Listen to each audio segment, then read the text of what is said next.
So I know you work with a lot of people. You work with individuals with dementia. You see their family members. What I wanted to ask you was, we hear a lot about how when someone is diagnosed with dementia or Alzheimer's or anything under that umbrella, they seem to get very lucky. They have family members who can help them, whether it's the physical, taking them to doctor's appointments, picking up their medication, or just being there for them, showing them love. What advice do you give to someone who's alone, who doesn't have any family, and has just been diagnosed with dementia? Well, I think one has to start early. It's important to keep our social connections very strong. Finding people that you trust and can help you make decisions, so that when the time comes that you're having that difficulty, you have someone to depend on.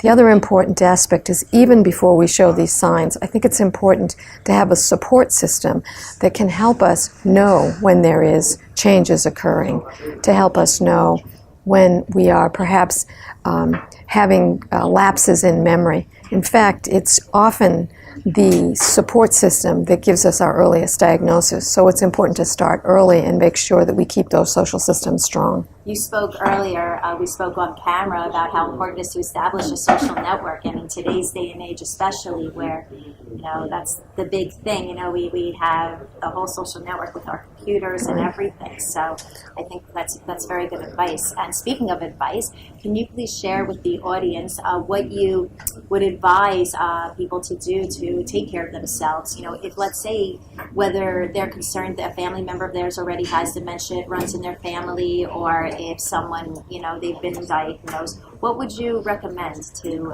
anyone out there? Well, whether at the very earliest stages or even pre-symptomatic, I think it's really important to maintain our overall health.